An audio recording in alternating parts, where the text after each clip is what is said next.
Bien, vamos a seguir hablando de New Business, la verdad, con el abogado Pedro Citón que nos acompaña esta tarde. Abogado, gracias por estar con nosotros una vez más para hablar sobre este caso y vimos estos dos reportajes como introducción a esta entrevista porque son importantes manejar estos casos y le decía fuera de la entrevista que hablando en otro medio de comunicación o leyendo en otro medio de comunicación vi una publicación de un abogado o comentario de un abogado que señalaba que no hay blanqueo de capitales si los bancos no están llamados a una audiencia. Y lo que hemos venido conversando hace mucho rato de que inició esta audiencia de fondo de New Business. Bienvenido, buenas tardes. Muchas gracias por la entrevista. Sí, efectivamente, el abogado Moisés Bartlett, un especialista en derecho penal, en proceso penal acusatorio y en teoría del derecho penal, en una entrevista al diario La Estrella de Panamá, muy coherentemente hace una serie de reflexiones jurídicas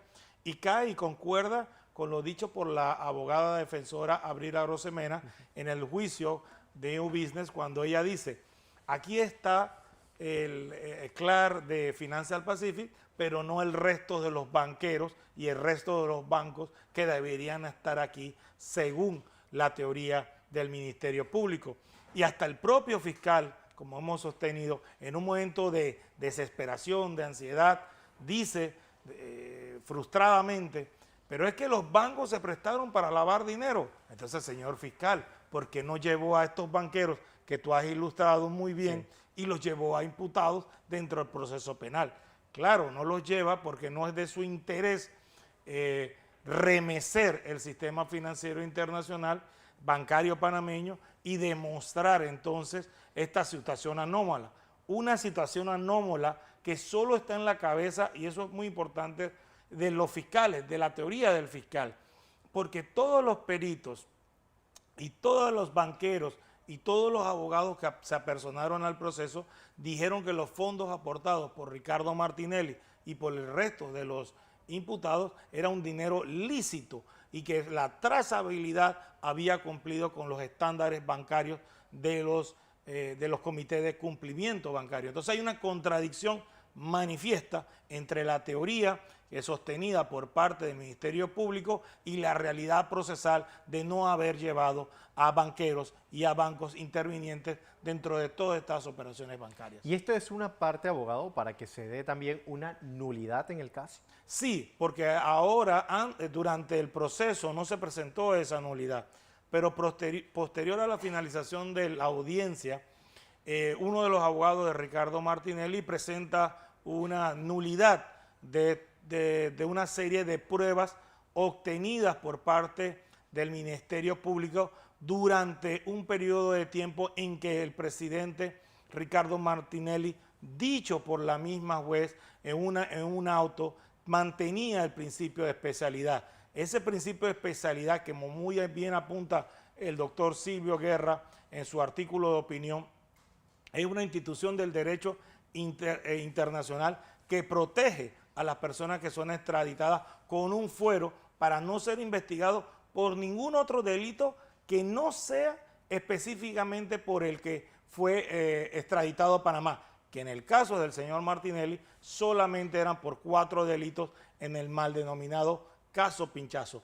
Dicho esto así, todas las pruebas recobradas, gestionadas por parte del Ministerio Público y que están incorporadas dentro del proceso, que pudieran afectar de una manera positiva o negativa en contra o a favor del señor Ricardo Martinelli, debe ser declarada nula su aplicación por parte de la juez Valoisa Martínez. Y entonces le da dos caminos. Sí. O hace un auto previo a la sentencia en donde declara nulo de nulidad absoluta todo lo actuado, o procede a la absolución de Ricardo Martinelli en la sentencia de fondo producto de esa nulidad constitucional. Son los únicos dos caminos que tiene la juez Valoisa. Sí, sí, es que ella está apresada por su propia decisión jurídica. O sea, no fue un superior jerárquico, no fue un abogado ni el Ministerio Público. Ella misma decidió per se que Ricardo Martinelli tenía ese fuero de especialidad, de ese fuero penal que otorga el derecho internacional. Por tanto, se aplica una figura que se conoce como la fruta envenenada o la fruta dañada, que quiere decir que todo lo que se recogió, todas las pruebas que se recogieron en contra de Ricardo Martinelli durante ese periodo de tiempo, que creo que es del 2018, 2019 al 2020, carecen de validez total y tienen nulidad constitucional, como bien apunta Silvio Guerra. Abogado, yo siempre he mencionado que la juez Valoisa Martínez es una mujer que señala y se viste de ser una mujer de derecho, afirmando esa o aceptando esa resolución que dice que el expresidente Martinelli gozaba de ese principio de especialidad en ese momento. Entonces ella no va a poder cambiar porque su imagen podría quedar dañada. Mire, yo sigo desde el día 1 sosteniendo que la señora Valoisa Martínez es una títere de María Eugenia López, que es la titiretera judicial que impone los fallos judiciales dentro del órgano judicial y específicamente para tratar de inhabilitar a Ricardo Martinelli de una carrera presidencial a mayo del 2024.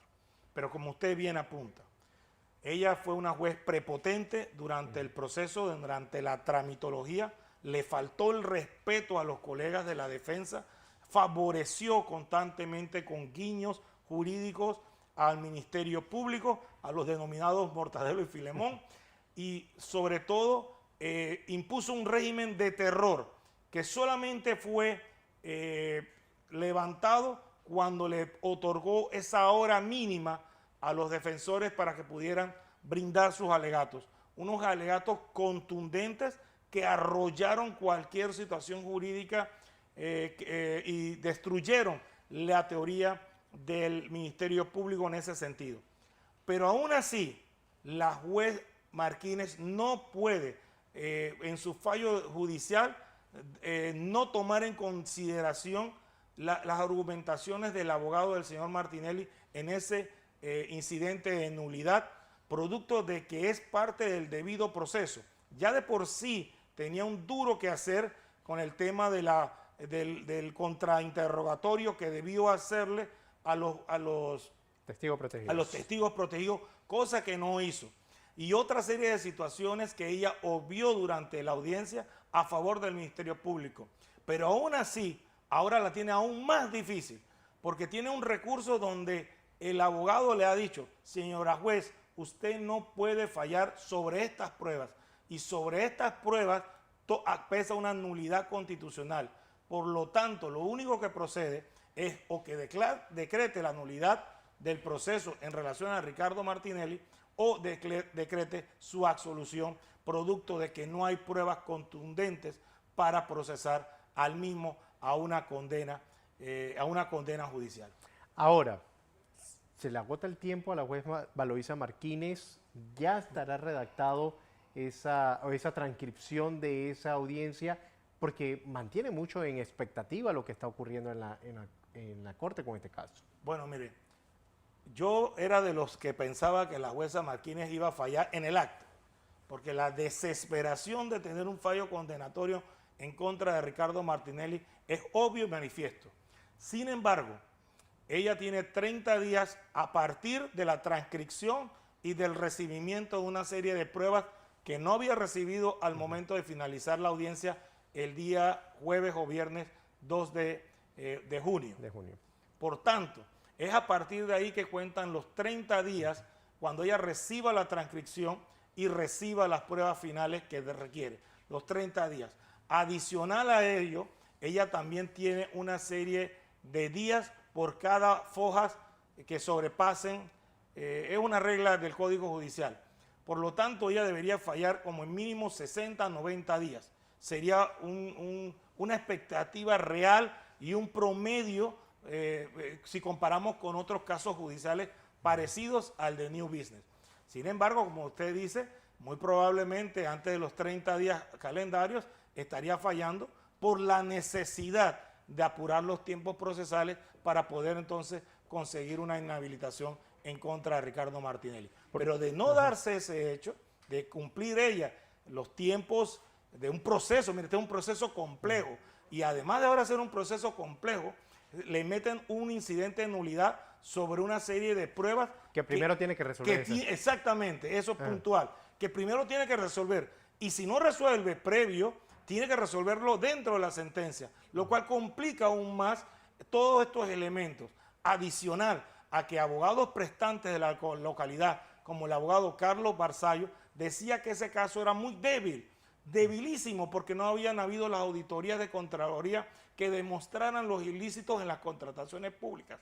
Por tanto, al no haber esos auditos de Contraloría, el Ministerio Público no pudo probar que hubo una trazabilidad de blanqueo de capitales en los movimientos bancarios que se dieron dentro de la compra del Panamá América, a tal punto que los propios compradores, como usted bien apunta en su nota periodística, dicen, oye, cuando recibimos los 12.5 millones para liberar las acciones y recibimos esos 12.5 millones para pagar el crédito, más el 34 millones, yo hice la debida diligencia, yo, el comprador, hizo la debida diligencia y mis compradores fueron fulano, sutano y mengano. Y ninguno reportó ninguna traza de blanqueo de capitales o de personas de alto riesgo en operaciones bancarias. Por lo tanto, nadie dentro del proceso puede ser considerado un blanqueador producto de que el Ministerio Público no probó su teoría del delito.